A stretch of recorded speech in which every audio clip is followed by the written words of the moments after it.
What's going on? Welcome back to another episode of Off the Schneid. It's Wednesday, so we're drafting. We're going to be talking about some, I don't want to call them sleepers. It's not really, that word doesn't really exist anymore, in my opinion. It's everybody knows who everybody is. It's just who do you like and player takes on certain guys with later ADPs. But join with me, very special guest, Sam Choudhury. Yep. Nice. Nailed it. Sam Choudhury from FTM. Just give the people a shout out. Tell them who you are, what you're all about. Like I was saying pre-show, I read an article written by Sam this morning. Very fantastic information in there, I thought. So give the people a shout out who you are and what you're all about. Yeah, as Cody said, I'm Sam. I work with FTN, sort of in the off-season grind right now, doing a lot of best ball content. All my content is on FTN Fantasy, FTN Daily for all the daily fantasy stuff, which is really my bread and butter during the season. But yeah, on topic of just a lot of best ball, primarily underdog focus. We just had a best ball guide release a little over a month ago, and that's being updated pretty consistently as far as our rankings and constant strategies, especially around some of the more nuanced and newer tournaments that they introduce. But yeah. Yeah, things have changed a little bit on Underdog these days. We're getting some different tournaments, different buy-ins, max entries, besides 150 or single entry, things like that. So it's definitely taken off, that's for sure. But yeah, I'm sure people have seen you in the best ball streets. I think that's how we eventually got linked up on Twitter. But definitely a good follow on Twitter. So hit that tag right there. Follow him on Twitter. Like I said, I read the article this morning. It was great information. Definitely opened my eyes to Jerry Jeudy. I need to get a little more exposure to, but yeah, so I appreciate that. But let's dig into this. Anything off the top of your head that you want to talk about besides our content? I don't know if you came on with anything. I'm kind of hitting you with this randomly, but if you got anything, now's the open forum to give it to the people if you have anything for free. Oh, no, I mean, I was going to say, I really like that we're drafting right now. I think we're going to see a lot of ADP movement. And I think I actually want to get a couple more drafts between maybe even tonight. Maybe I'll do another one after this one. But when we see, I mean, you're already seeing significant rises just this past week, just because we're seeing highlight videos, nothing significant whatsoever. But, small clips like that, you're seeing guys just shoot up the board. Tyquan Thornton's a guy that we're going to talk about later tonight.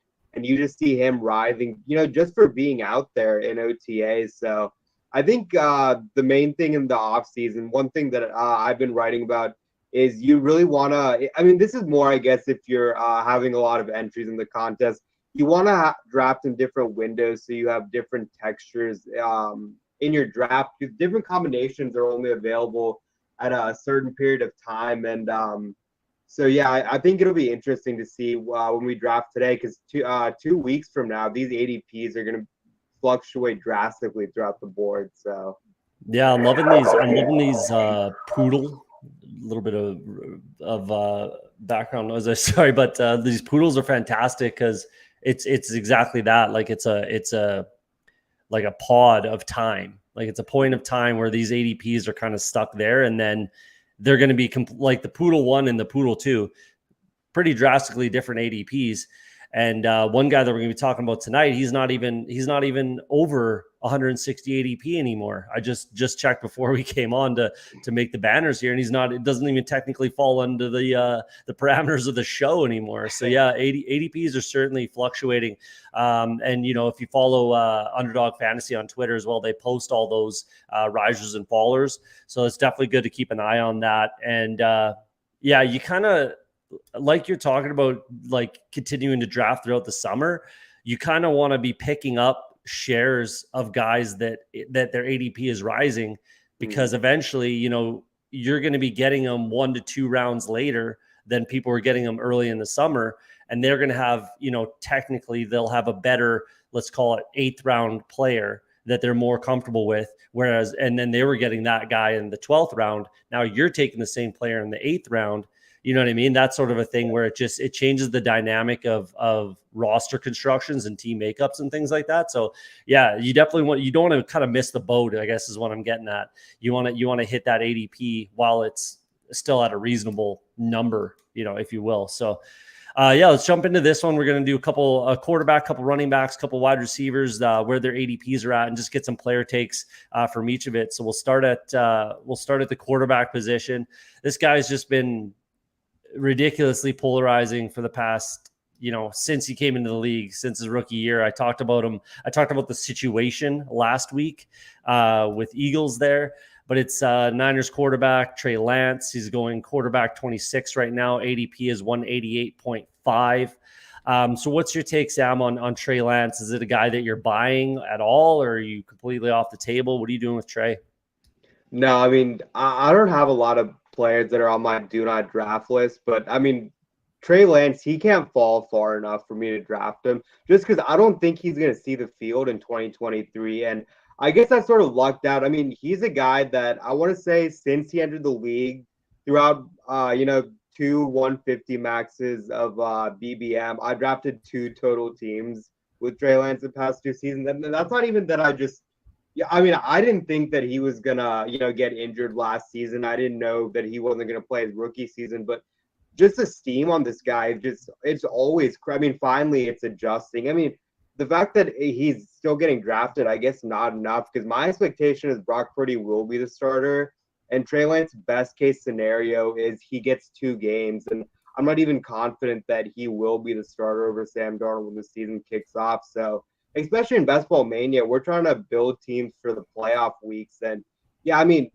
the chances of his first 2 weeks, if that is meaningfully separates you in your lobby that you want to carry him the rest of the season. I mean, it's just not enough for me. So and I am taking Purdy, which I don't know if you have his current ADP. I want to say it's almost exactly that, but they're about back to back. So I just can't draft Trey Lance. Even I mean, if he falls at the end of the draft, pick 216, I'm just not going to draft him because I don't expect him to play. So. Yeah, Purdy's going out 191, so three spots later.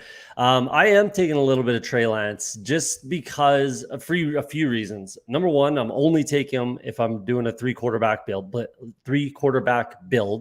That's the only way I'm taking Trey Lance.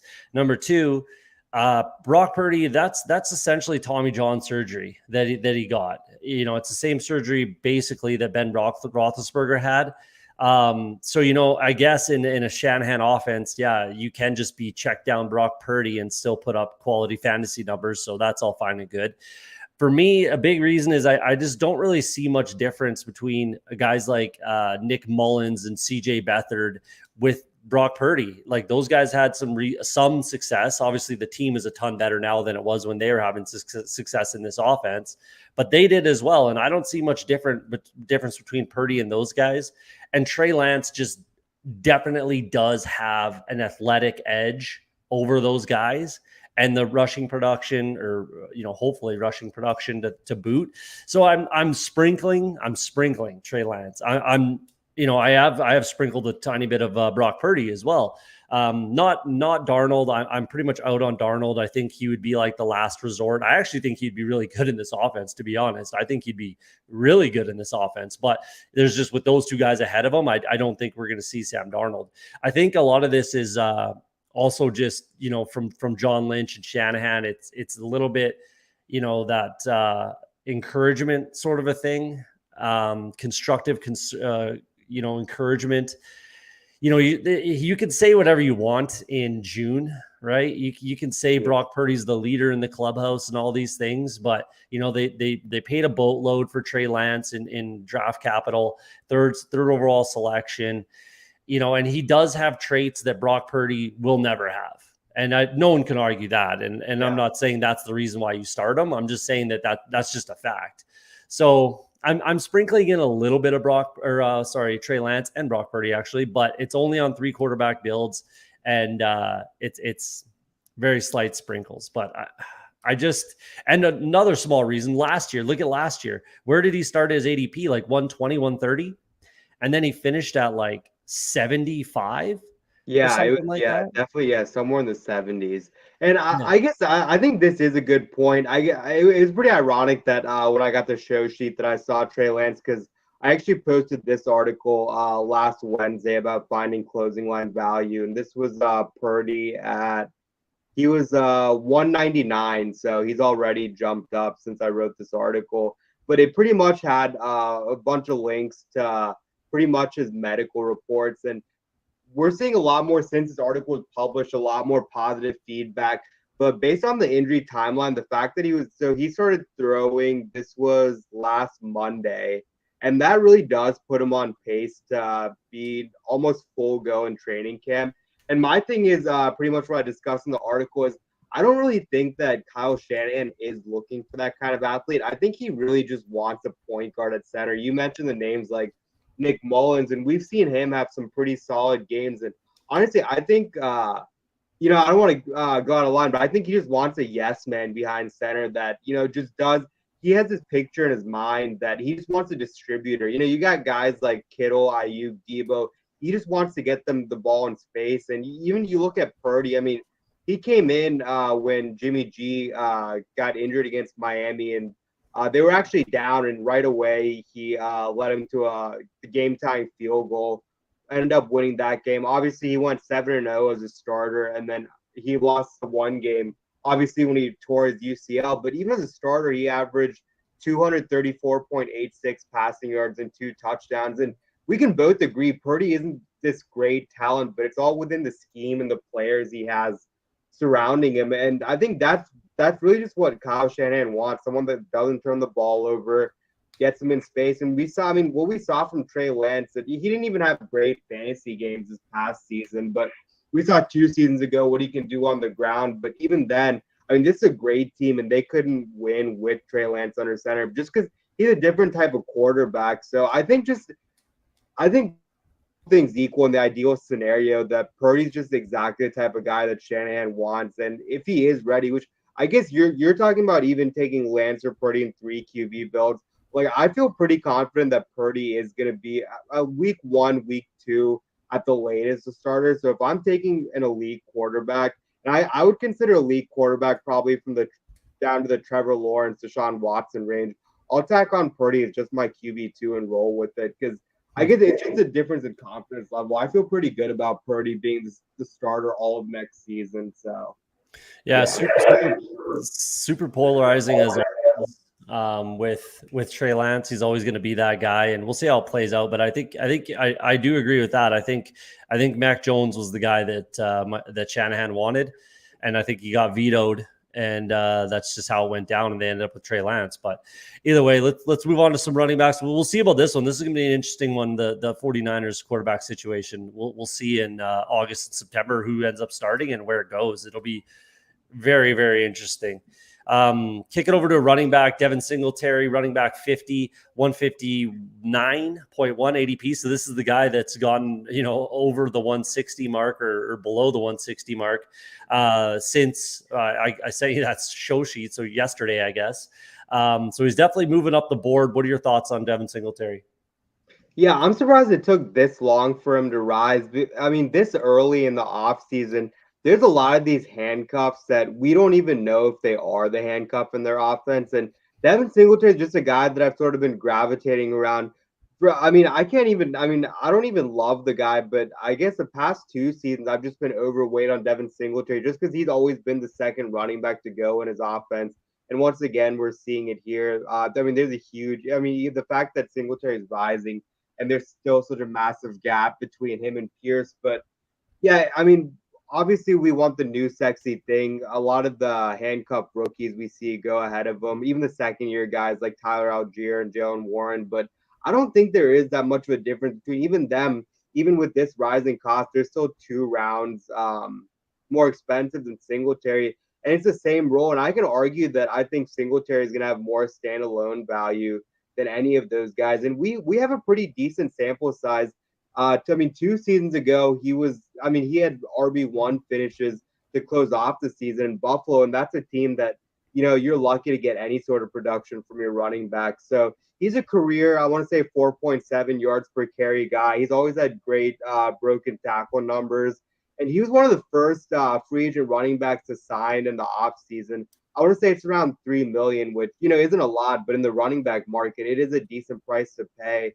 And Houston does have this new regime, and we see guys like Dameon Pierce, the later round picks get replaced all the time, which I'm not. Which, by the way, I'm not expecting Pierce to get replaced.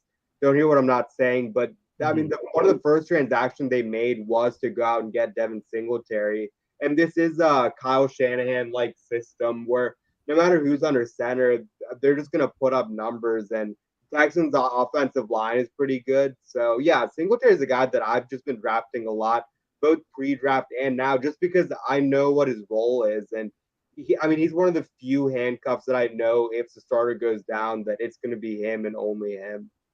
Yeah, like you're saying, he has the standalone value and then the handcuff potential as well. So I think if anything does happen to Damian Pierce, who runs like a friggin' freight train, like guys that run that hard, they have a tendency to get banged up. So there's that, 4 years of legit production. And like you said, in a not exactly running back friendly offense in Buffalo, but in his 4 years, he's averaged 168 attempts, 787 yards, 242 through the air. Basically, he's averaging, over 200 touches a year, over 1,000 yards total, and 5 touchdowns. So that's standalone value. And he was in the timeshare already every single year in Buffalo, right? 77 vacated targets right now with Burkhead and Daria Agumbawale are off the Texans now, or not really getting those touches anymore. And then 109 attempts as well. So all that filters to Devin Singletary. And then if Damian Pierce gets hurt, then he turns into a running back one. There's just like the guy that's really kind of pissing me off in this whole conversation is Devin Achane goes at 112. Like, you're telling me Devin Achane with Jeff Wilson and Raheem Mostert Devin Achane has more value than not a chance that Devin Singletary, not a chance you can convince me that. So it's crazy. He's going almost 50 picks later, and straight up, if we're talking with that throw ADP out the door, give me Devin Singletary over Achane. So that's my take on it. And But you got the whole Dalvin Cook thing looming around, but yeah, yeah, I don't really know what to make of A-Chain, but I don't know about you. And a lot of my drafts recently, I've got him down in like the 130 range, which it's crazy that his ADP is where it's at. I feel like, I don't know. I mean, Underdog refreshes every 24 hours, but yeah, I mean, I'll catch him on the dip because I don't know. Maybe that is one of the cheapest prices I'll get on him. But yeah, I mean, Singletary is just a guy that no one loves, and he always puts up solid production. And I mean, even 159.1, it's still a smash. He's not much different than. I mean, Jalen Warren's a guy that's jumped up. I want to say 2 rounds. He's going the 130-ish range, but really, what's the difference? I think yeah. I mean, not Najee, when he's healthy, he's going to get all the volume. He doesn't get hurt. And I mean, I love Pierce, but we saw in college, I mean, they were hesitant about giving him touches. I mean, the whole Florida system was, I don't know what to make of it, but we already saw him get banged up to close out last season. So yeah, I just think Singletary is a smash, even where he's going. RB50, I mean, that's criminal. He's one of my highest owned running backs. That's for damn sure. So he will continue to be. I'll keep smashing him until he gets at least to 130 range. Honestly, I'll keep hammering him. But let's try to blow through some of these so we don't take up all your night tonight. We'll go to my guy Chase Brown. This was I think he's my highest owned running back in both the big board and in regular best ball season. I'm a massive fan. The coaching staff's already saying that he's a professional. He's a pro, according to the coaching staff. 5'9.5", 210, 4.4 speed. He was like 100%, almost, not literally, but he was the offense at Illinois last year in the Big Ten, which is a running kind of run the ball and stop the run is what the Big Ten is all about in college football. And he ran for 1,600 yards, 10 plus touchdowns, 5 yards a carry. I'm a big fan of Chase Brown, and I really do not like Joe Mixon. I don't know if you remember from where you're on the show last year. I'm not a Joe Mixon guy whatsoever. If it's me, if my last name is Brown, I'm cutting Joe Mixon and I'm signing Ezekiel Elliott, and I'm having Zeke and Chase Brown be my running backs if I'm running the Cincinnati Bengals. So that's kind of my take on Chase Brown. I am a massive drafter believer. I'll be juicing up that ADP all summer if I have to. But what are your thoughts there? Yeah, I mean, I really want exposure to the RB2 of Cincy's offense. And you mentioned the positive buzz that we're finally getting on Brown. That's sort of, I have been hesitant about taking Brown just because I didn't know for sure if he was going to be above Travion Henderson, and I guess we still don't know. But the fact that finally seeing some positive buzz about him, being a professional and whatnot. I mean, all these teams are going to hype up their rookies at this point in the off season, but I am still waiting on more confirmation that he is for sure going to be the RB2, because how many seasons are we going to get bit by trying to project who the RB2 for Cincy is? I mean, the fifth round draft capital, that's not great, but I mean, I want exposure to the Cincy offense, and I'm not a big Mixon guy, and I've mentioned this before. There is still a pretty decent chance that he does get a suspension.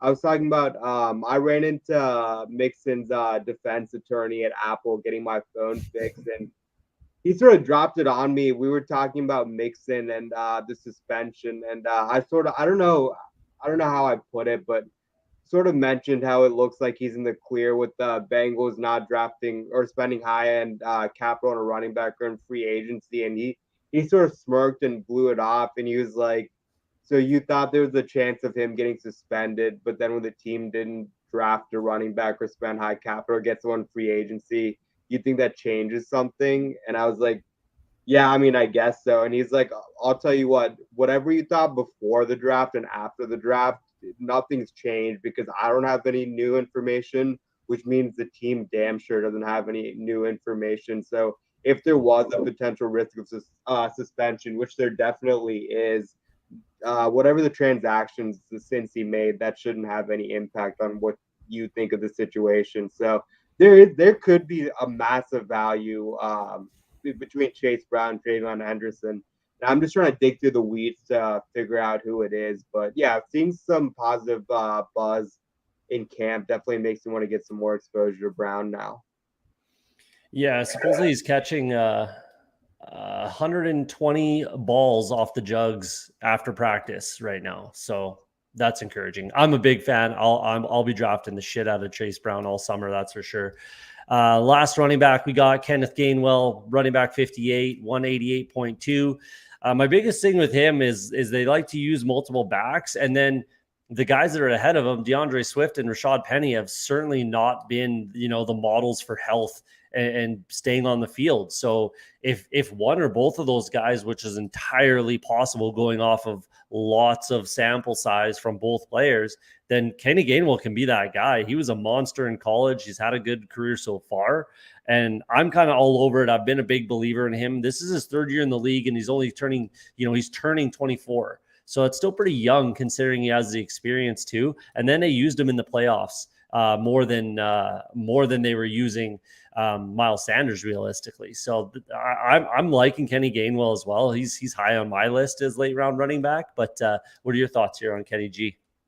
Yeah, I mean, at cost, he's definitely the best value among Eagles running back. I guess I'm not a big Swift guy. I think he's the worst price of all the running backs just because he's the most expensive. But yeah, you mentioned it. I mean, when have we seen Swift and Penny, play out a whole season? And I don't ever want to be the injury guy, but I think it's a big enough sample size that that they're likely not going to play up the whole season if they get the full workload. And if they do play the whole season, it's likely because it is going to be a timeshare. So yeah, he's by far the cheapest guy, not counting Boston Scott, I guess, of the running back room. And he's the guy that's been there the longest on the team. It seemed like, he's pretty iced in the regular season, but you saw in the most meaningful games down the playoffs, they were fine handing the rock to Gainwell. So yeah, I do like him. I think that whole range I like a lot of between Gainwell, I want to say Gus Edwards, Lenny, a lot of those guys, it's within correlation, but that tier is a really rich tier of running backs that, but Fournette's obviously a free agent, but I expect that he's going to sign. His ADP is going to skyrocket too. But yeah, he's just a really nice range to go for the RB5, RB6, and I think that there's like a stopgap between Gainwell, because after Gainwell, it's all the dart throw range. You have no idea where these running backs are on the depth chart, so that's also Yeah. one reason I'm gravitating towards Gainwell. Yeah, I agree with that. Tank Bigsby's in that range as well. He's a guy that I'm liking. So there's a bunch of guys, like you said, and all three of the running backs that we just talked about are in that range as well. So I agree 100%. Moving on to some wide receivers, we got Tyquan Thornton, wide receiver 75, ADP 169.3. What are your thoughts on Tyquan? Yeah, he's another guy that I was sort of just drafting because I mean, Juju Smith-Schuster right now in name is the wide receiver one, which who knows if that's going to play out. I mean, I think he should lead the team in targets, but I mean, I think Taekwon, he's probably at this point of his career by far the most talented of the bunch. And I think he's sort of wrongly been pegged as just a deep threat guy when, I mean, he has a bigger skill set than that. And he's, I mean, skyrocketed up the board as well, just because we're seeing these training camp highlights. And really, when you look back to last season, whenever he was on the field, he was making huge plays. He had some massive spike weeks. And it was really out of his control. It looked like that they did have a nice role peg for him last season if he were to stay healthy. And now I mean, we've been spoiled with rookies hitting the ground running in their first season right away, but typically it's the second season that we're more used to when these wide receivers take a huge leap. And I think, I mean, if he can stay healthy, which I mean, I don't expect Thornton has some injury bug or anything. I mean, he could definitely beat the guy over Juju, and Juju is like a ninth round pick. And even though Thornton's rising, I think he'll continue to rise. So I kind of do want to chase the steam on him just because, I mean, right now it's not the cheapest you can get him. Even just last week, he was a lot cheaper. But the fact that I think he's going to continue to rise throughout the offseason when he keeps making highlights like these, I definitely want to get more of him as well. Yeah, I 100% agree there. I think he's the only guy on that team that's any different than pretty much everyone else. You know, he's the only guy that he's a legit track star, 4.2 Mm-hmm. speed. And now they finally have an offensive coordinator is a big thing. Oh, Like yeah. they finally Mm-hmm. have an offensive coach. And like you said, with the spike week stuff, he's always one play away from cracking your best ball lineup.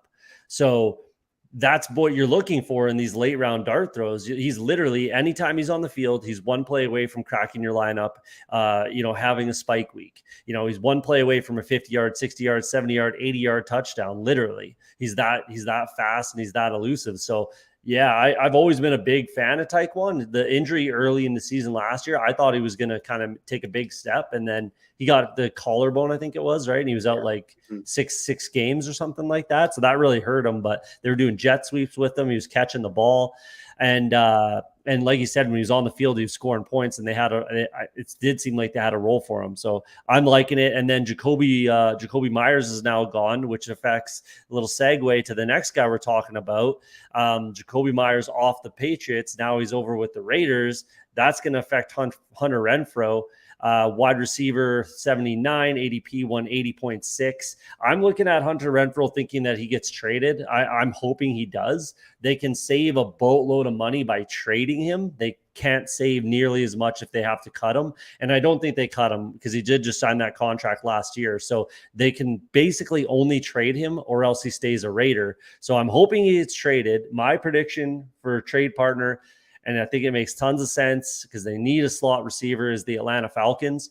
And he's from the area. Atlanta is basically, what is it? Or Clemson, where he went to university, is basically right in the middle between Atlanta and where he grew up in Myrtle Beach. So it's all in the same area. It's his hometown type of a team, at least in the area. Like I said, maybe he's a Panthers guy, but whatever. And the Falcons could use a slot guy like that over the middle of the field with those two big body receivers, and they should really push to up the ante with this offense a little bit, especially with Arthur Smith getting, a bad rap, in my opinion. I like Arthur Smith as a coach, but he's getting a bad rap as, some sort of run the ball with Derrick Henry a million times a season type of a guy. I don't really think that that's what he's all about. So if they add a guy like this, I like it. Maybe the Bills, Dolphins, Texans, Cowboys. Those are some other teams that I kind of pegged out that could be good trading partners for Renfrow. But what are your thoughts here? And are you drafting them? Yeah, I'm trying to draft him more recently just because of the trade rumors heating up. I think him staying in Vegas is probably the worst case scenario. and his ADP is the way it is because he's in Vegas. I do expect Jacoby and Devontae to be the wide receivers in two wide sets. Even though Myers was primarily a slot guy, they wouldn't bring him into free agency and have him play only in three wide receiver sets. So we definitely saw Renfro cool off with Devontae Adams. So I think a change of scenery would be great for him. Obviously, we know that he does have a ceiling. We just saw it 2 seasons ago. But yeah, I mean, obviously Atlanta, we'd be concerned with the pass volume, but it's Drake London and Matt Collins as the two wide receivers. So he goes to, there isn't another team that, or I feel like there isn't a team that's worse for him than the Raiders, and his 180.6 ADP is based on where he is right now. So I just want to draft him because I think there's a non-zero chance that he does get traded, and there's no risk in drafting him even if he does stay in Vegas at 180. So yeah, I guess that's sort of the only reason I am sprinkling him in right now. Yeah, I am drafting more of him lately, and it's getting more and more because of a lot of those reasons. He's going to be on the team. Some of these rookies or some of the guys that are going around him might not even be on a team in the fall, right? And Renfro will be. So that's another big reason. I hope he gets traded, and we'll see what happens with that. But this guy is my absolute favorite. He's my favorite on this entire list. I'm a massive Terrace Marshall guy. Wide receiver 91, ADP 210.1. He's absolutely free. He's one of my highest owned wide receivers in the big board, one of my highest owned wide receivers in regular best ball season. And I'm not going to stop until he gets up to, I don't even know if I will stop. So yeah, guys that I would compare him to are something like Nico Collins. Nico Collins is, I cannot understand how his ADP is at 130, whatever. That's just absolute madness to me. Give me Terrace Marshall 99.9999 times out of 100 over Nico Collins.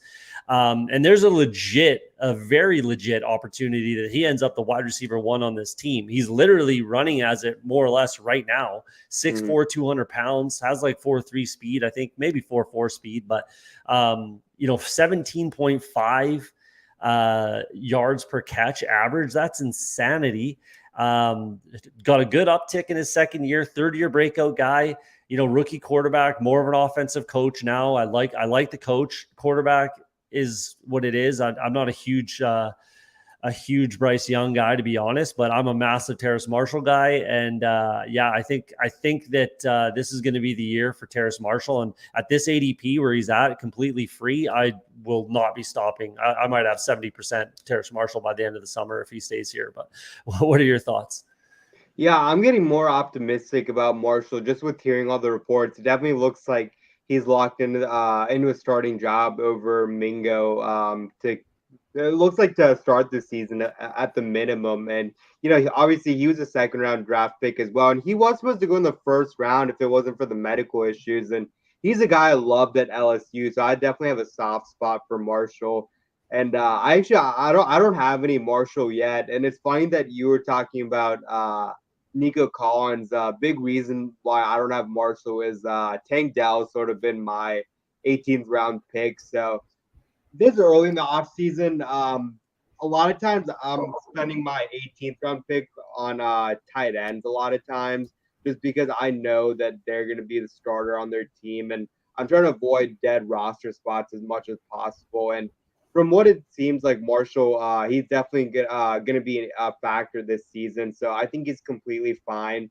I think I would definitely need some sort of Carolina correlation to choose Marshall over the other wide receivers in the 18th round or, whatever position I'm searching for. But yeah, I can definitely be sold on Marshall. But yeah, I guess, like I said, a lot of times I don't really, Nico has been rising up the board, and Tank Dell is the guy that I've sort of put my stamp on in the last rounds, but I could definitely buy into some Marshall. I'm heavily exposed to Tank Dell as well. I'm a big Tank Dell guy. That's for damn sure, especially in like late round stacks with Stroud and Schultz. and Tank and even Devin Singletary. So yeah, I'm both like it was between Terrace Marshall and Tank Dell for this conversation. I went with Terrace Marshall just because he's my favorite, but Tank Dell is definitely in that conversation. But let's get into this draft. That went a little longer than we had hoped, but that's all right. If you're all right time wise, we'll jump into a draft here. Yep. You want to do a BBM or a puppy? What are you thinking? That's your call. I'm good for whatever you want. Let's do heads or tails. Canon sign is BBM. We're doing BBM. Let's get it. 3 million. Here we come. Yeah, let's get after this. I haven't done a BBM since last week. Actually, I've been drafting puppies pretty hard. Oh wow! If this takes forever to fill, then we might have to jump over to a puppy. That's the thing when these tournaments are running at the same time. It's like everyone stops drafting BBM, right? And jumps into the puppies and the poodles and that sort of thing. So I think they're trying to bust out these puppies and poodles because the fact that this is filling so fast and it's like we have so much time before the season, but yeah, they almost want to like slow it down for everybody. Just slow down the do BBM. whatever they can. Yeah. Yeah. Well, and obviously they're making money. It's good tournaments and everything like that. But wow, we might have to just jump into a puppy instead. That's fine by me. Yeah. Because this is that'll take forever to fill. Let's do a puppy. There we go. All right. So yeah, it's good that they're offering more tournaments, but and yeah, it is good that they're kind of slowing down the BBM too. That they kind of want it to last all summer, right? Like if it finished in July, then which it probably would if there was nothing else to draft. Oh so, yeah. I mean, it's a big marketing ploy for them that they can advertise a tournament with 3 million to first, but yeah. But again, you got to have it kind of last a little bit of time. You can't just have it fill in a month and a half, 2 months, whatever it is. Let's see what we got we got the turn, the 11 turn. A lot of options at the turn. Yeah. That I like. I don't know if we have anybody in the chat that's drafting with us, but what do you like for the turn? Yeah, at the turn, a lot of times it's just double tapping 2 wide receivers more often than not. But I mean, I guess we'll see. I mean, you're not really getting it much now. You used to be able to get Eckler all the time at the back end of the first. I feel like that those days are almost gone. But yeah, more often than not, it'll be a double tap at the wide receiver. But yeah, we'll see what the board gives us. How about you? What do you normally like? Yeah, I mean, it looks like it's a potentially oddball draft room. I don't recognize too many names, so a lot of crazy shit can happen in these types of rooms. So we'll see. But I do like to do a little bit of, it correlates for week 17, but they're also just wide receivers that I like and would draft anyways with CD and then Amon-Ra. And just they correlate week 17. They have different buys. They're 2 wide receivers that I really like and I would be drafting regardless of correlation. So those are 2 guys I don't mind double tapping at the turn, the back end there. But yeah, you're right. Eckler's not going there anymore. What's your take on Devontae? Are you clicking his name too much or are you avoiding him? What's your thoughts? Yeah, I'm not intentionally avoiding him. It just I feel like I haven't had the turn much, but a lot of times I have someone like you see the Mahomes pick right here. I feel like a lot of my draft room did some rogue pick there, and I want to say that I feel like I had the turn a lot more early in the season because a lot of my teams at the 10 to 12 spot is Eckler and a wide receiver. But I'm definitely fine drafting Davante Adams as high as the first. I mean, he's going to the second now, but I'm not going to fade an elite talent like Davante just because of Jimmy G. So yeah, and Garrett Wilson goes 9th. I had a feeling. I honestly just had a feeling with these. Yeah, this is nice. This is wild. So, are you thinking Eckler, Bijan, Lamb? I personally have Eckler ranked the highest, but if you want Bijan, I wouldn't mind either for the ADP value. No, I have Eckler higher as well. Realistically, his ADP should be higher. That's for sure. He should be, definitely. Probably 6 point something. I would say something like that, 7 maybe, right around there, right? So he should be going higher. And I Um, think when we get more casuals, that his ADP could climb. Oh, and he took Lamb from us. I would have taken Lamb there for sure. Yeah. So I, in that area, it's like Lamb and Garrett Wilson over yeah, Devontae for me. But what are your thoughts here? I'm good with your guy Amon Ra. Let's do it. I personally have a lot of Amon Ra just because I like him slightly better than Garrett Wilson, and he goes after him. And even if I have the choice, I like taking Amon Ra. But and I yeah. I do like Devontae Adams at that spot too. But just the fact that I've seen him fall quite a bit in some drafts, Amon Ra doesn't really fall as much as he does, even though his ADP is higher. Yeah. And I like the Jared Goff stack as well. So It's a lot one of of those weird things for Devontae, which is it's kind of stupid and it's kind of irrational. But I find myself even, falling into the trap of like, Devontae's been doing it for so long.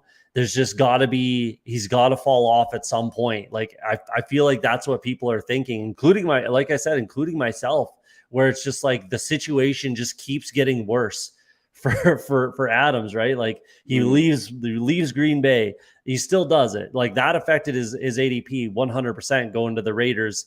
That hurt him quite a bit ADP wise. Then he does it again. He's awesome. Okay, great. Then the quarterback changes, the coaching staff's in flux, and there's issues there. It's just like the situation for Devontae Adams keeps getting worse and worse and worse and worse. But again, he keeps doing it. So it's yeah. hard to discount what he's doing, but it's Yeah, it's I mean, just thinking back to last season, I mean, the games he had with Jared Stidham, I mean, it was incredible. Like, I mean, you obviously you don't want to be caught holding the bag if this is the year that he falls off, but that's just not something that I'm projecting. I'm no. still, I would still take him in the first. I mean, I would straight up take him over Bijan Robinson. I wouldn't draft that way just because I am going to be cognizant of ADP and I don't know how many chances I'm gonna get for Bijan just because I'm lower than consensus on him, but there's just no way that I'm gonna fade Devontae Adams. I mean, that dude is a stud, and I mean, it's crazy that you can get him mid to late second sometimes, but I'll click that button every time.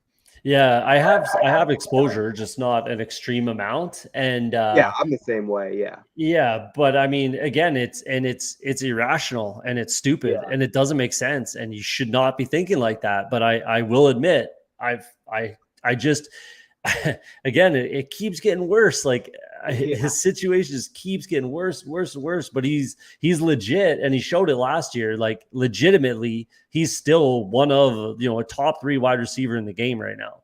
So, you know, you're that guy until you're not, and yeah, there's no reason to think he's not that guy. So it's just weird that I know I'm not the only person that thinks like that, and I shouldn't. And I'm trying to not. So I try to click his name on purpose because yeah, I know my thinking is silly and irrational. So I need to smarten up, and that's why I click his name. But either way, it's just weird. He's a weird.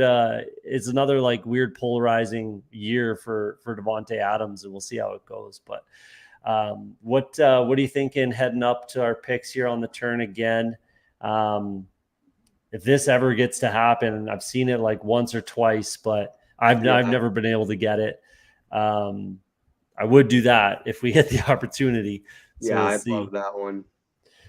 It's just so hard to get. Like it's so rare. Another one that I've been thinking about trying in like a $5 puppy like this, if I get the 101, but I just haven't had the balls to do it or even try it yet, to be honest. But get the 101, draft Travis Kelce, and then see if you can get Mahomes and T. Higgins at the turn, coming back at the 2-3 turn, just for that week 17 correlation, just to see if it's possible, just to see if you can get it. And then you never know. Like again, I wouldn't even do it in a best ball mania because I'm not burning potentially $25 and an Yeah, entry to try something silly like that. But I might try it in a puppy just to see if it's even possible and if it goes anywhere. It's pretty hard to click ah, Travis Kelce over Jefferson. I knew it wasn't going to happen, and yeah. I've never been able to even have a shot at it. Yeah, like I said, I just haven't had many of the turn picks recently, so yeah, I haven't had a shot either. Um, what are your thoughts here? I do like. I feel a lot better about Marty Cooper seeing the news about Hopkins, but unless we could still take Andrews too and hope that Cooper gets there, but or we could just lock up Cooper and then see what's next. Yeah, I mean, I'm not unless I can somehow get this Stack. Lamar stack. I'm not really clicking much Mark Andrews just at at ADP. I don't think Yeah. that's. I'm a bit of a, like you're saying about round 18 tight ends. Like, there's one or two tight ends that I'm taking a little bit early, TJ Hawkinson and a little bit of Kyle Pitts. But other than that, I'm kind of waiting until they're, later in the draft and correlating, right? Yeah. I think I'm with you. I think Mark Andrews should be way closer to Hawkinson than Kelsey. So Yeah. Yeah, I agree with that. What are your thoughts on this one? Double tap wide receiver, another yeah, running back. I honestly I'd really like Keenan here, and if we could maybe get a double stack with Eckler and Keenan, that'd be great. Yeah, I actually like. I'm glad you actually talked me into that. Just pretty easy to talk me into it, but I have not been taking much Keenan Allen, and I really need to. Keenan is hands down my most exposed player in every underdog contest. But that is also different. Is I mean his big board ADP was 57, and then the first half of I was actually tracking my drafts. The first half of best ball he was between 50 and 55. So I mean I don't know. I don't understand how. I mean right now you're seeing his ADP 40. I mean the fact that he was 50 to 55 and I mean obviously half as in up to this point of the season. I mean that price tag was crazy. I actually wrote up an article before Best Ball Mania opened why Keenan Allen is the most mispriced player in the entire tournament. So it was just something that I've been locked on. I mean, this dude led the league in reception since he came back, and he finished the top three wide receiver to close out the season. So his ADP never really made sense to me, and I think it's finally adjusting up to 40 now. So a Was lot of that times, was that your tweet that yeah, he had like 70 receptions or something in the last like 7 or 8 games of last year or something like that? I saw a tweet. yeah, that was like the art. That was I had made an article about that before Best Ball Mania opened. Pretty much, I wanted to highlight the values that you should be as soon as the contest opens. The guy that you should jump into your lobby and draft every time that they're ADP. And Keenan Allen was definitely one of those guys. And I'm trying to not draft him much anymore, just because I have so much of them down in the 55-ish range that I don't want to keep drafting him where he is right now, even though I think this is an accurate price for him. But it's crazy. I feel like people just completely overlooked what he did when he came back. I mean, I guess maybe just because I played so much DFS, it's just sort of engraved into my mind. Like I would auto click Keenan Allen into my lineup every single time, and he just puts up these monster numbers. And the next week, no one's playing him again. So I really never understood it. And yeah, I mean, we're finally seeing people catch up to it now. Well, I think it's another one of those things where it's just like everyone thinks he's old and dusted, and Yeah. it's like he's never. Oh yeah, I knew that Yeah. was going to happen to us. Always got to be when Mike Williams on the board. That's it. Yeah, Yeah, we'll see. yeah, but yeah, I've seen. Or what was I saying? Um, like they just think he's old and dusted, half point PPR, so they jump on that train like, oh, he's a 100 catch guy, but it's only worth half. It's like, yeah, man, but he gets 100 catches a year. That's worth quite a bit. Like he's a 200 point, floor for the Exactly. season, like type of Yeah. wide receiver. And if he, as long as he's healthy, and everyone thinks he gets hurt every year too, because he got like a torn ACL, or he was out for a full season. Then it's like, oh, he's hurt every year. No, he's not, man. Look at his career. No. He was Yeah. hurt last year, Yeah. but beyond that, like his career, he's really not always hurt at all. So Yeah. I don't know where that narrative came from. His first two seasons he struggled to stay on the field, but I mean this dude has been an Iron Man. Obviously barring last season, and these hamstring injuries. You're not gonna call a guy injury prone because he tweaks his hamstring. I mean this dude has been so consistent. Yeah, But, yeah. Everyone just chalks up the older wide receivers as like completely dusted, but like in my opinion, honestly, like Keenan Allen's, he's like a top. I would say honestly, probably like a top 8 wide receiver in the game. I really, really think he's that skilled of a player. But what are you thinking here for a pick? Should we set up the Purdy Lance stack right now? I don't know if I want to go that route. What are your thoughts on Kittle? My thought, I mean, I don't mind Kittle. We could go that route. Hey, if I'm you have a different guy, I'm more than open. I'm more thinking just starting to think about our top end guys with bye weeks. Like I don't like avoid bye weeks. Like I'm not that concerned about it. Just when it's my top end guys, I do get a little nervous. To be honest, I was thinking this is I mean I like Miles Sanders quite a I'm good bit. with Sanders. Yeah. I don't know why people are fading him and hating on him. They're thinking like he doesn't catch the ball for some reason, but if he does this, I don't need him to catch the ball, right? Like, Yeah, I mean, Andy. I mean, he's back with Deuce Staley, who used him a lot in his rookie season as a yeah, pass catcher. So, yeah, I yeah. mean, this is another guy that I think when you start getting these casual drafters go, he's gonna definitely climb up a round and a half or so, just because He's he's falling.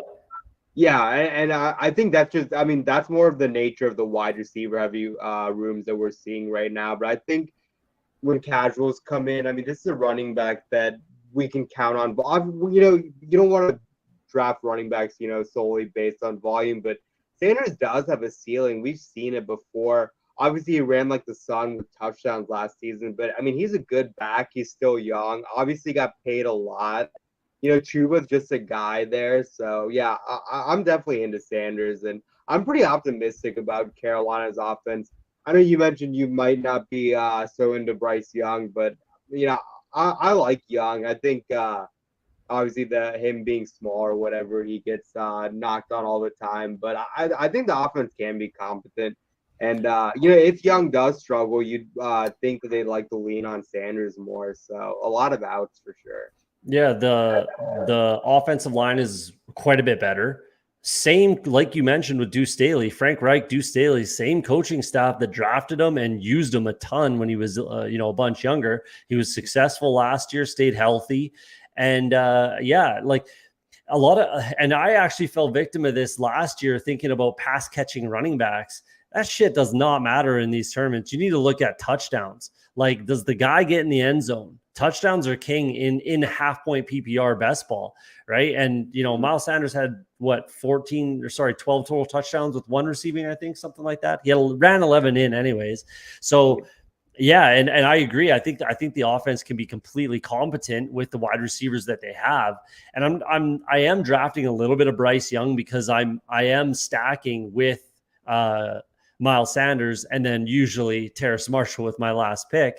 Occasional, DJ Chark, and but I'm not drafting much Adam Thielen. So that's that. Occasional Jonathan Mingo as well. So I'm a big buyer in Miles Sanders. He's one of my higher owned guys because where his ADP is at.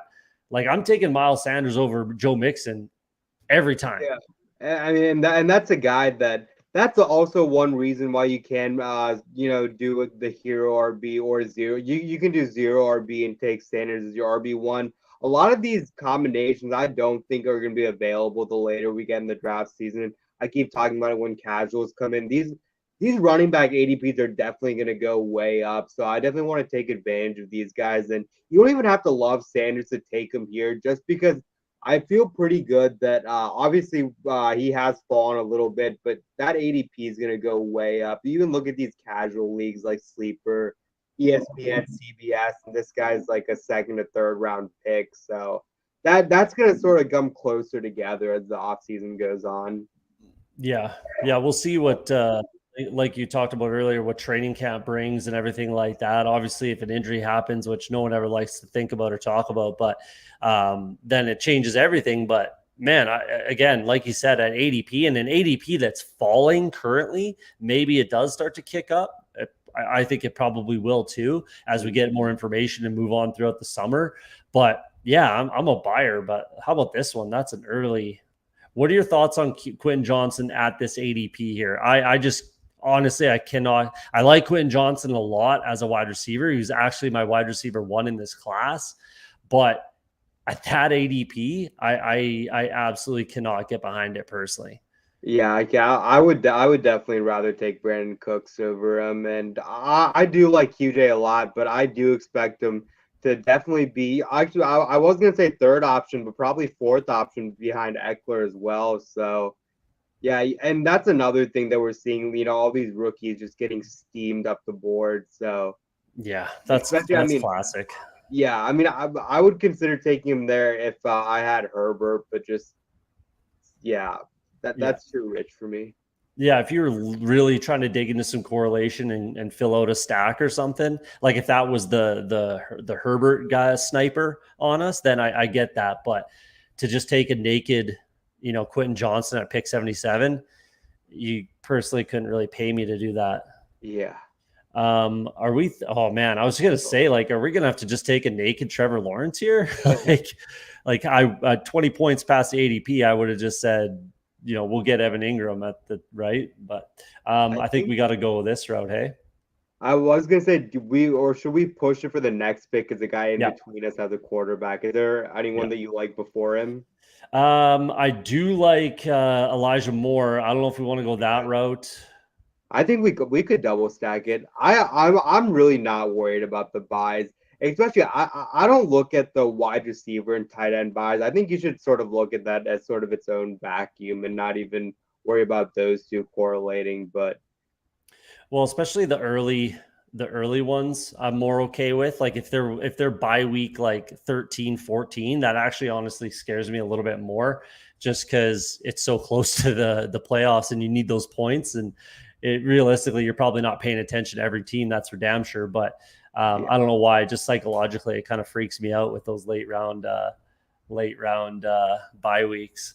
But yeah. I mean, if I'm being honest with you, I'm really only looking at bye weeks for the onesie positions. I just don't want to overlap. yeah, The stuff that I've done is it's pretty drastically overrated, the bye weeks and how much. I mean, obviously you can't have five of your eight wide receivers in the same bye weeks, but if it's not five out of eight, I think it's completely fine that you just don't even have to worry about bye weeks at all. I mean, that could say if 50% of your wide receivers have the same bye weeks, I think that's still completely okay, and it's more than enough to advance out of your lobby. So I'm really not ever using bye weeks as a tiebreaker, to be honest. Maybe at running back, if you're going 4 to 5, then it sort of comes into play. But other than that, I'm not really worried about it. yeah, like you said, with the kind of later round onesie twosie guys that are your bye week replacement guys, your spike week bye week replacement type of guys, you don't want to. That is true. That is where I do actually avoid it, where I don't want to overlap because I Yeah, need those guys to fill in for my for Cooper Keenan.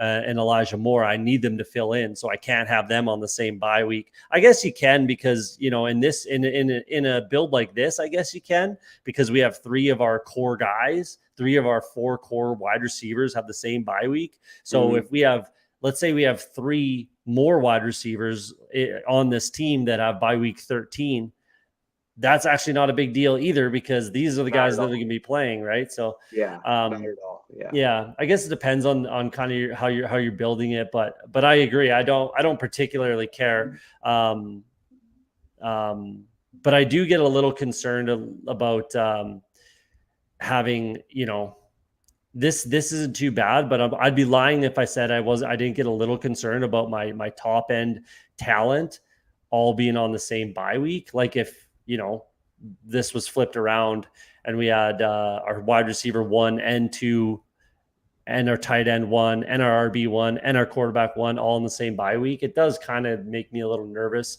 Maybe that's something I should stop thinking about, and it probably Yeah, is. I But mean, I think it just in the grand scheme of things, like if you look at it, if you look at a table of your weekly scores, like yeah, this one is going to be a lot lower. But when you look at the accumulation of points, it yeah, doesn't matter at all that you have yeah, one bad week because obviously, if we're drafting like we're correct, this roster is going to smash regardless, and it's going yeah, to be one down week, and we're just going to smash every other week. So yeah. yeah, it really shouldn't factor into your process at all, in my opinion.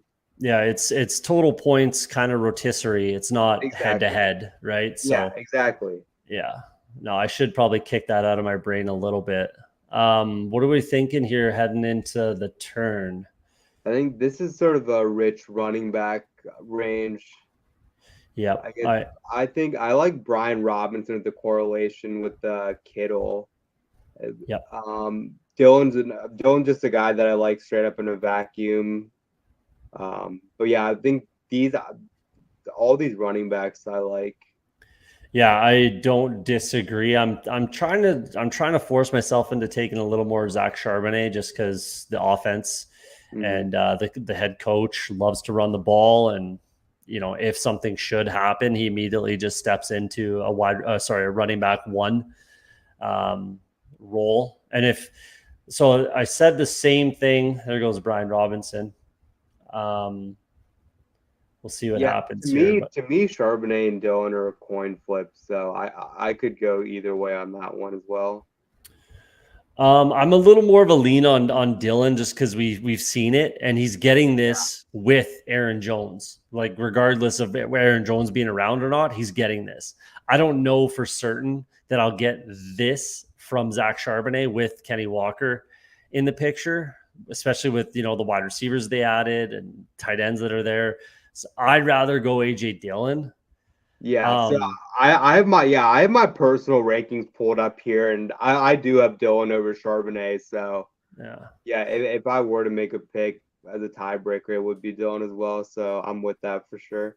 My thoughts on those two running backs are pretty much the exact same, though, as far as their potential ceiling with AJ Dillon and Zach Charbonnet. If either Kenny Walker or Aaron Jones, let's say one of them in camp tears the ACL, either one of those other guys immediately become a second round pick without question. Yeah, 100. Okay. So we could do the Allen Lazard run back with Watson right here. What do you think about that?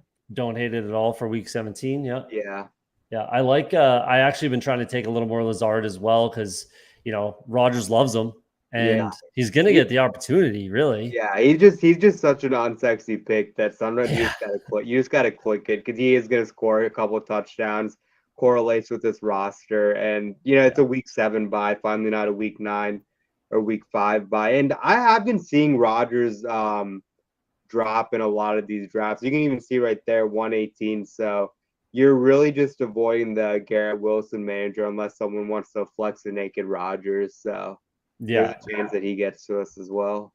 Yeah, no, 100%. In our back pocket too, so I'm not really worried about it. Agree. I got Aaron Rodgers. I think it was earlier today or yesterday. I got him at pick like 130.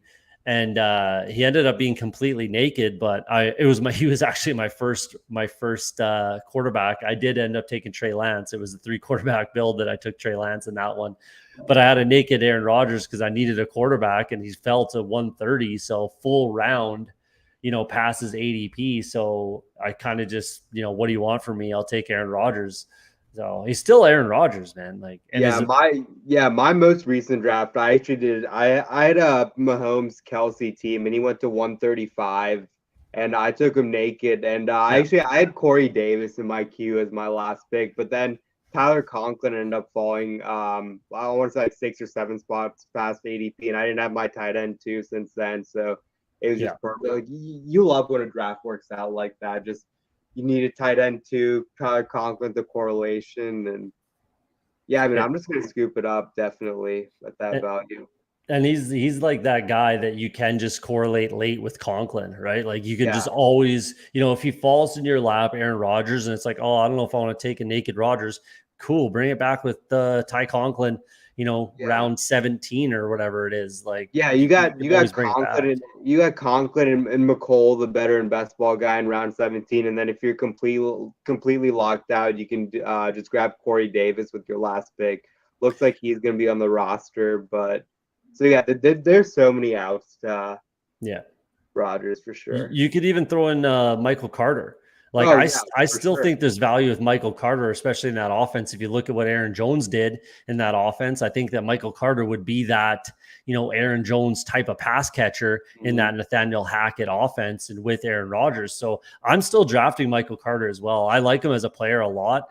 And in that offense, I think that he still holds value personally. So Yeah, I know. I tried to force myself on more Michael Carter and the Poodle because I have a list of guys that aren't being drafted, and Michael Carter is one of those guys on that list. And the Mhm. Poodle, obviously, it's this condensed window, so a lot of with your 18th round picks, you just want to get guys that aren't being drafted 100% of the time for the playoff stretch. And Carter just a guy that I had started, and then at the same time, there were these reports that he was looking really good with practice. And so I was like, yeah, why not Michael Carter? He's not being drafted. And I do think he's going to have a role still. Brees Hall gets off to a slow start. Michael Carter will have a bigger share in the beginning portion of the season. So, yeah, I definitely like that call. Yeah, I'm drafting him. I'm drafting him naked. I'm drafting him just to be my RB6. On a lot of teams. I still think he holds value, and he had 100+ points last year. And name me another running back that you're gonna be really confident that he can get you 100+ points over the course of a season in that range. Yeah, Because not many. I don't think there's many. So yeah, yeah, like he's literally going undrafted most of the time. So. Yeah. And it's 212 now. I want to say it's like 215, but even anything past 210, they're not 100. I guess like it's more like 208 plus. They're not Yeah, 100% drafted. So, even oh, potentially wait, less. What a right. guy, man. What are you doing? Breeze. All right, whatever. Oh, okay. Did they have Garrett Wilson? No, Oh, no, wow. just Breeze. But what are our thoughts here? I guess we could go with Goff, or we could push Yeah. quarterback if you want. Um, I think unless you're the guy that you really like over Goff, I would probably just lock up Goff and then we could. I think I think I might lean just whatever running back gets back, but just because I guess Rashid Rice. I mean, I don't know. I think for me uh, it would be between Khalil Herbert and whatever wide receiver. I don't mind Jamal Williams here Yeah, either. I like Like Jamal Williams too. like Sure. the biggest reason I like Jamal Williams is well, this is nice. And he plays in a similar type of an offense where he can get that kind of production potentially, even Yeah, if Kamaro's not suspended. But he also got paid, man. Like yeah, I do look into that. That's for damn sure. And I did a couple weeks ago just to be like, they drafted Kendra Miller. Kamara's still there. I was like, how much did they pay Jamal? If they didn't pay him very much, then you know, I'll be off him. I'll be off him. Not a big deal. And I checked it out, and man, they paid him, and they paid him early. So it was like, all right, I need to be I need to be picking off a little more Jamal Williams. I think. yeah. Jamal Williams is definitely one of my highest exposure running back. That's sort of why I was mentioned that to take Goff first because I think Khalil Herbert and Jamal Williams are sort of in the same tier. And I honestly just have a lot more Jamal Williams just because ADP is a little bit lower. And yeah, Khalil Herbert's I want to say is like around 120-ish. I think it was like 122 or something like that.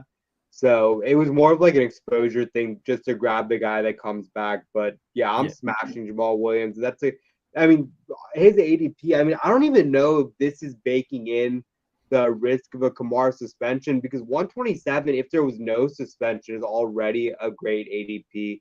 Kamara's never, I mean, until this past season, he was never a 65+% guy. And you'd think that the Saints want him to go back to his normal role where he's a lot more efficient.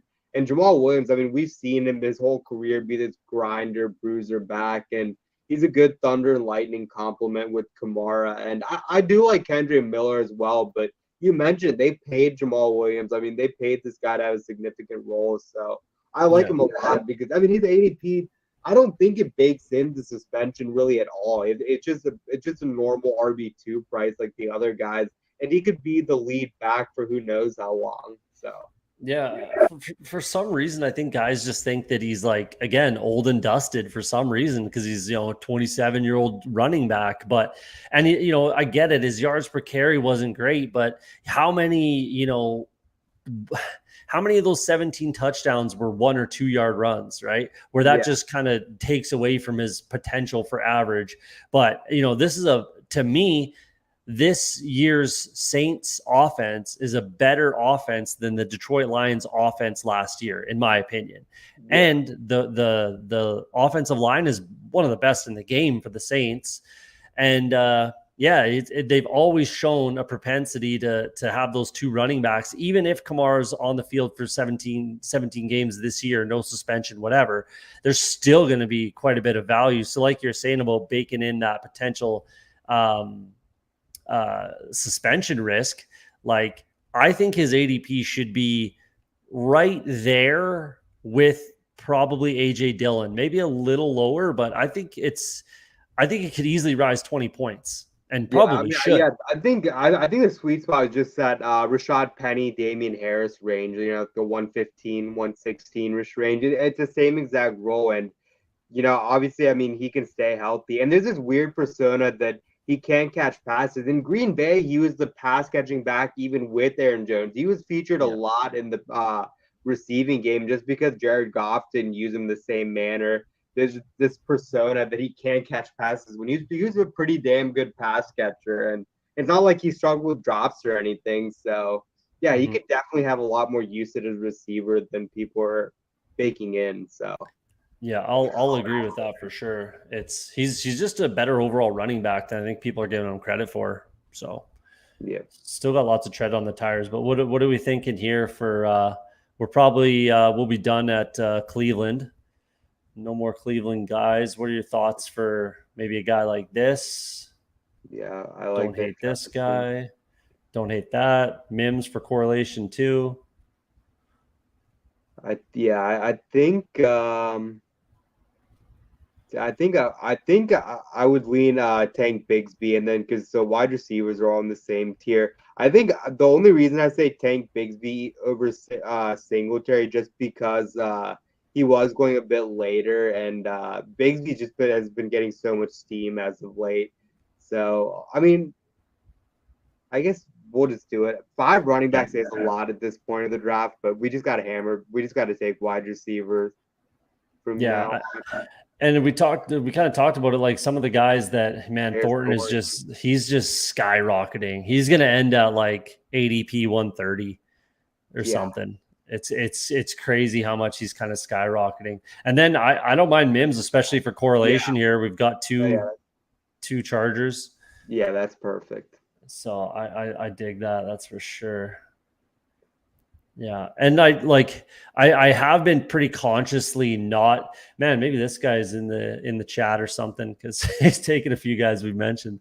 But I've been consciously avoiding taking too many rookies because A, we talked about it earlier, they're getting steamed up.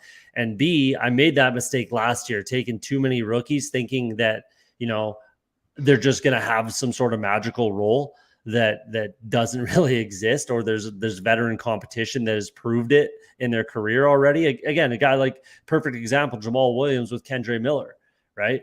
Yeah, I'm pretty much faded Kendre Miller since the big board. In the big board, I have a little bit because we didn't know, right, landing spot and everything. But since the draft, and with Jamal Williams being there, I'm all over Jamal Williams, and I'm not drafting Kendre Miller. So that's kind of a perfect example of avoiding the running back for the veteran that's done it and is being paid by the team, and he's going to have an opportunity because they're paying him to. Yeah.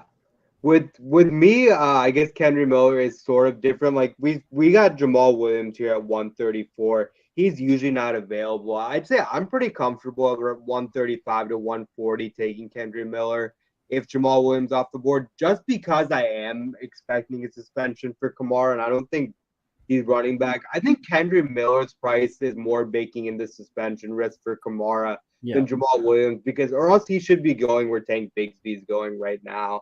So, and if I am going 0 RB, maybe I do need some of that early production. But yeah, as far as rookies go, I've been pretty lightweight. I'm always taking the latest rookies. For example, last year, I didn't have much Drake London. I had 0% Sky Moore just because of their draft cost. But then it was also missed because I didn't have much Chris Olave, and he was a smash. But then I was way overweight on John Dobson and Garrett Wilson because for some reason they were way late at the end of draft. So I'm I'm not crossing off rookies by any means, but I'm pretty price conscious about it. Like I said, I was overweight those two guys, and in the early rounds, Chris Olave was probably the only miss that I had for avoiding the big rookie risers there. So Yeah, that was kind of a big reason why I brought up Quentin Johnston was, he's that guy that's getting steamed up where yeah, I'm never drafting Quentin Johnston at that ADP. I mean, I shouldn't say never. I'm not never. I'm certainly, yeah, but I'm only drafting him with correlation with Herbert if I didn't get like Eckler and either Mike Williams or Keenan Allen. Then it's like, okay, well, and plus you can also you can draft a naked Justin Herbert. That's another guy we are talking about, Aaron Rodgers. You can draft a naked Justin Herbert and then bring it back with Quentin Johnston and Gerald Everett, later in the draft. So there's options there, but yeah, it is risky. Yeah, it is risky because if you miss out on QJ, then you just don't feel great about that team because then you're just gonna have to do the sole Gerald Everett. But yeah, I'm with you. Quentin Johnson really would have to be more of a correlation pick. Yeah, and that's why I'm pretty overweight on Mims because I like, again, like you said, the ADP is all right. Jaden Reed, I'm really high on, pretty overweight on. Yeah, Yeah, super overweight on I Jaden Reed. absolutely love Jaden Reed. He's Oh definitely yeah, my highest expert. That's yeah, another thing. Talking about rookies, like that's a guy that I'm gonna go way overweight on just because his price is at a cost where I don't feel like I'm losing much at all. So yeah, yeah. I'll get way overweight on him. It's free essentially. So what are your thoughts We here? could do the Jerome Ford, or no, we have 5 running backs. Let's get a wide receiver. We could take Hunter Renfro. We could go that route. We just talked about him. I do have a ton of Jerome Ford, especially in the big board. I think he was my highest owned running back. And then early, he's getting a little steamed, and I'm Yeah, not entirely loving this price right now. But he's honestly, though, he's getting steamed to where he should have been the whole time. yeah. So And I'm a UC alumni, so I went to a lot of Jerome Ford's game here at UC. Oh, and he took Tank Dell. oh That's a wow, reach that is too. early. Yeah. What Uh, are your thoughts here? I think it's what tight end tight end. Yeah, I think I kind of like that Dawson Knox. What do you think? I don't mind Gesicki. Yeah, I don't really mind anyone here, to be honest. Just don't want to. I don't like to overlap two tight ends here on bye week. It's what's the Yeah, point in overlapping? I honestly think that Dawson Knox is definitely one of the best values on the board. I mean, just because it's the offense, and from everything that I've read, it looks like Dawson Knox and Kincaid are going to play on the field a lot. Honestly, Dawson, when one tight end said, it looks like it could be Dawson Knox as the guy they're going to have out there because honestly, I Blocking. wouldn't be surprised if it's just between Kincaid and Shakir just alternating in the slot. Everything that I'm reading, that's what it's sounding like to me. Yeah. And yeah, I mean, like I said, I mean, I just like betting on that Bills offense. I mean, that's just sort of just a standalone pick that we made just because I think it's a value. Obviously, we needed a tight end eventually, and the 2.572, we're in a great spot. We're pretty flexible to get anything we want. So yeah, we'll see Yeah. how it lands. I think like Dawson Knox is still the starting tight end, regardless of anything, because he can block, and Dalton Yeah, Kincaid really isn't about that life. So, if they're gonna have any sort of like RPO, whatever, it's gonna be because Dawson Knox is gonna be the tight end on the field. And yeah, I agree with that, especially with the only reason I've been a little late to the party with Dawson Knox. I haven't drafted him enough, and I gotta start taking him a little more now that news has kind of come around on Nuke. I was concerned about Hopkins going yeah, to Buffalo and then just completely. Then it's like I don't love either tight end, to be honest. If Hopkins goes there, but doesn't sound like he's going to end up going. To be honest, I never really thought he did, but it was always just a concern. But now that it doesn't particularly look like he'll be going to Buffalo, I need to be getting a little more Dawson Knox exposure. That's for sure. That's yeah. for sure. But yeah, I like this build. Like this is the majority of like probably 90 to 95% of my builds, 2, 6, 8, 2. I mean, we don't have to go that route. We do have some options. Like you said, we got strong rooms in both running back and wide receivers. So we Oh, and could, he took your guy Terrace Marshall. Oh my God, this is an oddball room, man. I told you there's been some wild, even Yeah, Matt's honestly, early. I mean, a lot of times, like I'm taking my if I have like a Kittle, I might just wait till the last couple rounds to double tap a tight end or a tight end if I need it. But I thought we could maybe get Terrace Marshall in this one. Get it for me, it would be my first Terrace Marshall share. But Oh man, I am overweight, yeah, and I'll be happy to. Honestly, I'll juice it up to 70% friggin' Terrace Marshall. I really don't care. Like at his price tag and the range of opportunity for him. Like I'll take as much as I can possibly get. But this is a wild room. This might be one of the wildest rooms yeah, I've.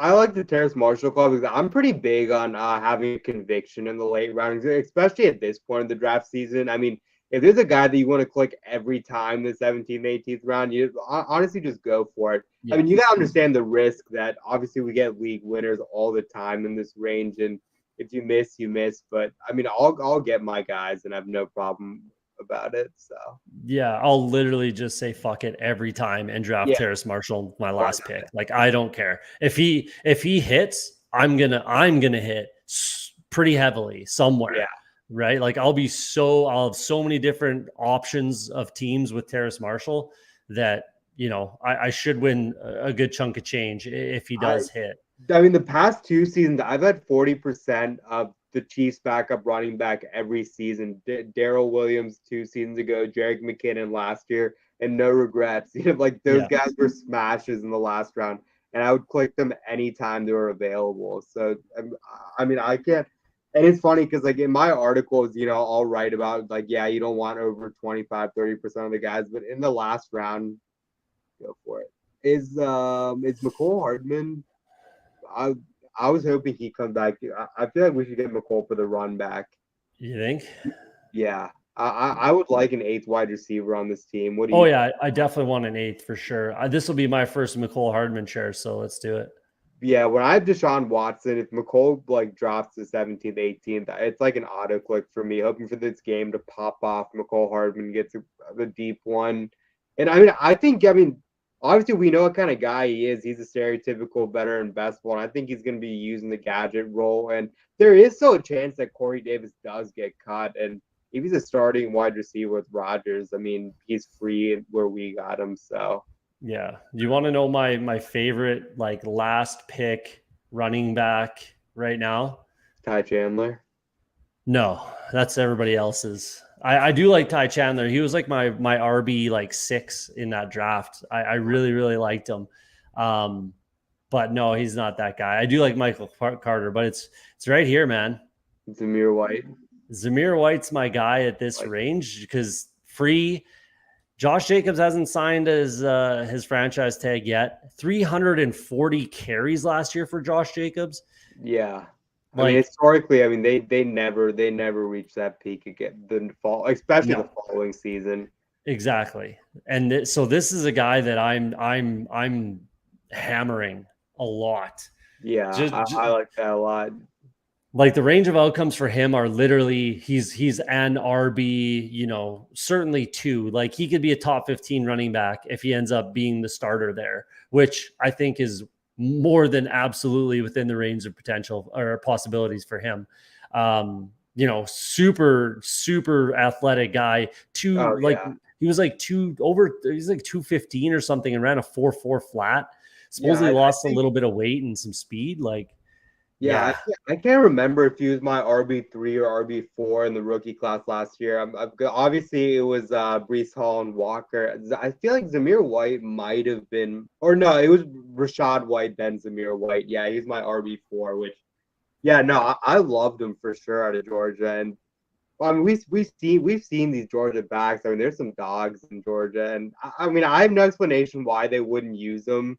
That's my only hesitation is the fact that they were shy about using him, but also they didn't add anyone, so they must be Mhm. comfortable with him as a guy. And at this point in the offseason, we're trying to avoid dead roster spots, and we know he's a backup as it is, so why not? And he's a guy that's not getting 100% drafted either. You see his ADP 215. Yeah. So yeah, no, I like That's probably only because of me. like he's getting like I'm drafting him a ton because let's say like Josh Jacobs either gets traded, doesn't want to be on the team, doesn't sign his tag, whatever it is, or just gets hurt, which are all very possible outcomes for Josh Jacobs. You think Amir Abdullah and Brandon Bolden are going to be that guy? No. Hell no. It's going to be Zamir White. So yeah. And even like his ADP last year when he was a rookie was like, I think it was inside 200. Oh yeah, So it was definitely I want to say he was like right next to like Pacheco, like the 15th, 16th round for sure. Yeah, it was yeah. way up. It was like 170-ish, I want to say. And basically what the market is saying is that he's a worse option this year. Yeah. Which is absolutely not true in my opinion. So Mm. there you go. We'll run through the team and then we'll get you out of here. Appreciate your time. We're going a little over time, but not too bad. 2-6-8-2. Again, this is my classic build. I'm pretty much the overwhelming majority of my teams are built in this structure. Deshaun Watson, Jared Goff. We got Austin Eckler, Miles Sanders, AJ Dillon, Jamal Williams, Tank Bigsby, Zamir White, my guy, Amon-Ra St. Brown, Amari Cooper, Keenan Allen, Elijah Moore, Alan Lazard, Marvin Mims, the magnificent, marvelous Mad Marvin Mims, Hunter Renfrow, McCall Hardman, George Kittle, and then Dawson Knox to finish it out. Do you know what that reference is for Marvin Mims? No, what is that? It's a movie called The Sword and the Stone, cartoon from way before I was even born. That's for sure, from like the 60s, whatever. It was the magnificent, marvelous Madam Mim. It was like a witch with Merlin, and Merlin was the wizard and she was the witch, and she was like the bad guy sort of thing, or the bad character, the antagonist. So that's where I get it from. But anyways, there you go. But yeah, man, I think this is a good team. No, yeah, It's a real good I team. love this team. We got a big bet on that Cleveland Jets game. I love the one-off pieces. I'm a big honestly, I think I really just like the profile of Keenan Allen, Amon-Ra St. Brown. They're just gonna rack up those catches. They find the end zone. It's a huge week for you. But yeah, I think in a vacuum, I like a lot of these players. I always love Kittle. Just having an elite tight end that can separate like that, even with the duds, when you get those in the playoffs, I'm a big fan of getting a tight end. We got him at a nice price, 59. So all around, I think this is a really good team. Yeah, it's definitely got a shot. Definitely has an opportunity to compete. But yeah, man, appreciate you coming on. Appreciate your time. Thanks for coming on. We'll probably I'll probably see if you want to come on later in the summer, do another draft potentially if you're free, if you're open to it. But yeah, kick it off. Tell the people again, remind the people who you are, what you're all about. And coming from myself, go ahead, follow this guy on Twitter. Fantastic follow, does some awesome work with FTN. Excellent little tidbits, nuggets, stats. Obviously comes from FTN with a boatload of stats to back up the take. So hit them up on Twitter and yeah, tell the people who you are and what you're all about. No, yeah, I'd for sure love to come back. This was a lot of fun for sure. And yeah, like I said, a lot of my off-season content pretty much almost solely best ball focused, doing some team previews here and there. But yeah, all my content can be found on FTN Fantasy, FTN Daily during the season for your daily fantasy needs. And yeah, that's about it. Beauty. Yeah, I appreciate it, man. I'm going to jump into the puppy best ball streets. If anyone watching, listening wants to jump in, maybe I'll catch you in there. I got to get some more puppy drafts going and get them in before it fills. But yeah, thanks again for coming on. And we'll be back next week. I got another guest for you guys. So come back next week, same time, same place. And